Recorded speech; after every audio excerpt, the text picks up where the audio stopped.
はい、どうも皆さん、こんにちは、ひでチャンネルです。今回は簡単クロッキーレベル0アクションラインの書き方について解説していきたいと思います。皆さんは絵を描いていて、ポーズがぎこちなかったり、生き生きとした動きのあるポーズが描けずに困ったことってありませんか？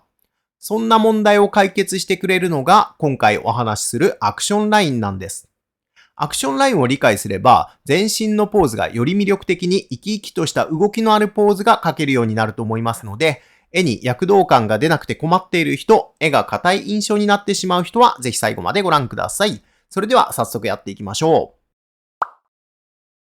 アクションラインの説明に入る前に、具体的にアクションラインがある人物とアクションラインがない人物を描き比べてみましょう。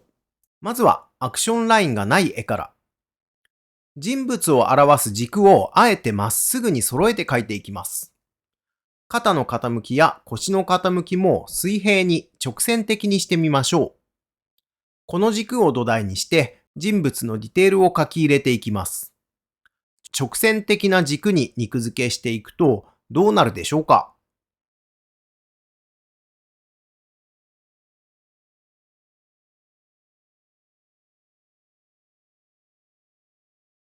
こんな感じに書き上がりましたね。どうでしょうか？皆さんどのような印象を受けましたか？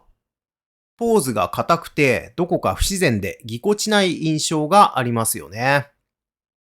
このようにアクションラインを意識しないポーズは非常に硬くポーズとして不自然な印象になりがちなんですよね。では今度は最初にアクションラインを意識したポーズを描いてみましょう。まずは体の軸となる線を描いていきます。次に腰の傾き、足の流れ、肩の傾き、腕を描いて軸の土台の完成です。どうでしょうか？この時点で先ほどと違い、なんとなく動きのある絵に仕上がりそうな感じがしますよね。それでは、この軸を土台に肉付けしていってみましょう。全体の流れを見ながら、アクションラインに合わせて体の厚みを描いていきます。この線の引き方にも自然な体のラインに見せる法則があるんですけど、それはまた別の機会にお話ししたいと思います。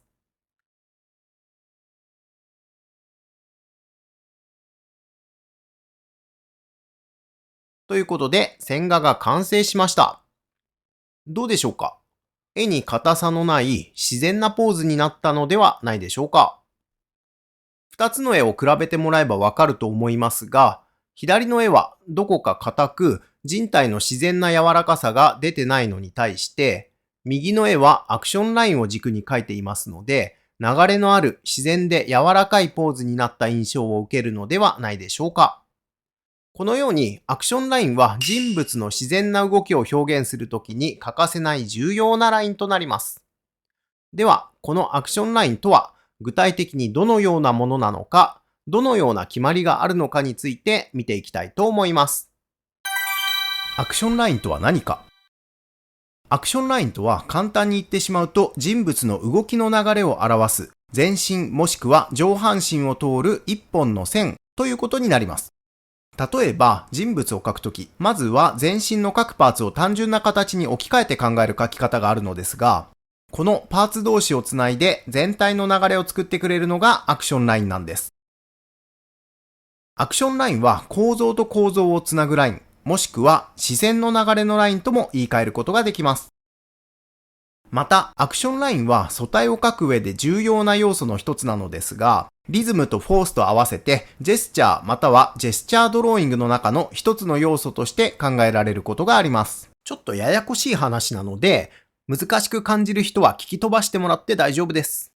この動画ではアクションラインとリズム、フォースを混同しないように別のものとしてお話ししていきます。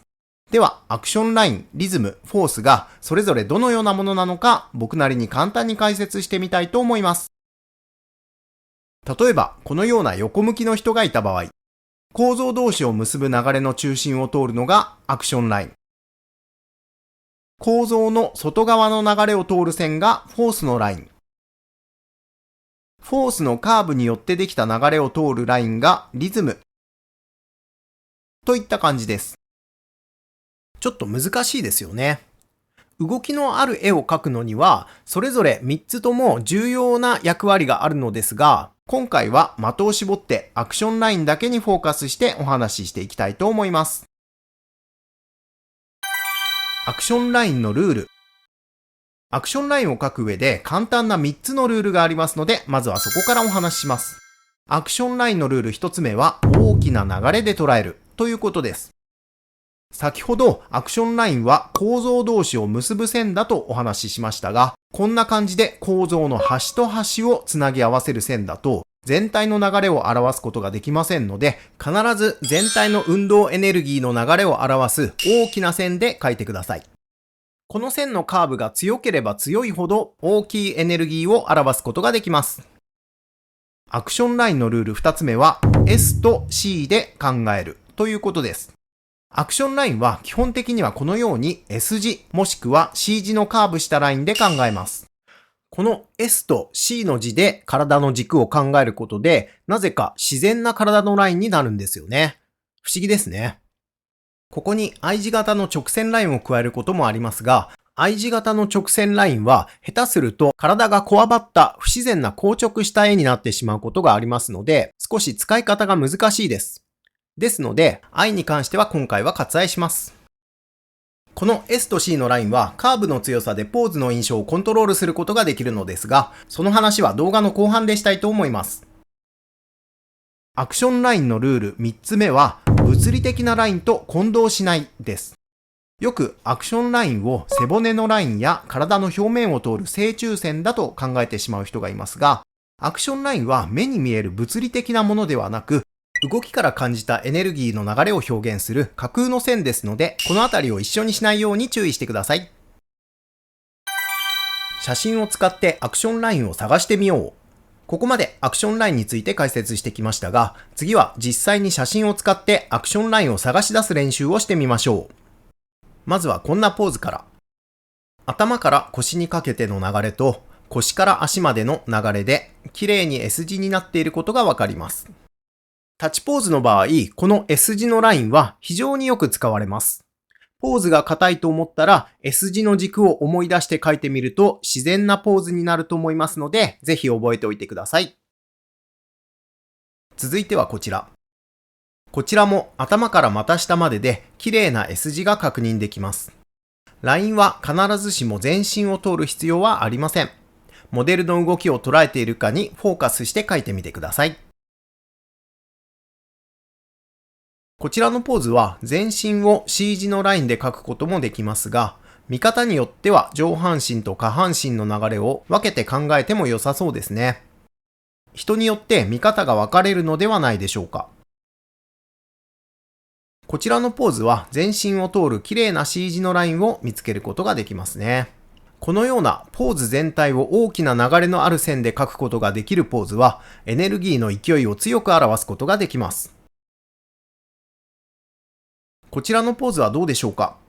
こちらのポーズに関しては、ぜひ皆さんでアクションラインを探してみてください。それでは今回お話ししたことをまとめてみたいと思います。まずはじめにアクションラインがないポーズとアクションラインがあるポーズを比べてアクションラインの重要性についてお話ししました。次にアクションラインとは何か、アクションラインの役割について説明しました。また、アクションライン、リズム、フォースがそれぞれどのようなものなのか、僕なりに簡単に解説してみましたが、ここは少しややこしいので難しいと感じる人は覚えなくても大丈夫です。次に、アクションラインの3つのルールについて説明しました。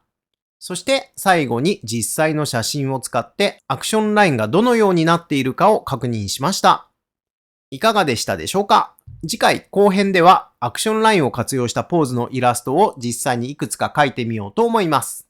ここで大切なお知らせ。実はこのチャンネル登録をしていない人の視聴時間が 59%、チャンネル登録をしていない人の視聴回数が308万回もあります。チャンネル登録をしておくともっと絵が上手くなるための有益な情報がいち早く受け取れますので、今回の内容が参考になりましたら、ぜひチャンネル登録と高評価の方もお願いします。また、ヒデチャンネルオンラインサロンでは平日毎日ライブ配信でお絵描き講習やイラスト添削をやっております。もっと絵が上手くなりたい人やお絵描き仲間が欲しい人は概要欄のリンクからどうぞ。それではまた次回の動画でお会いしましょう。ご視聴ありがとうございました。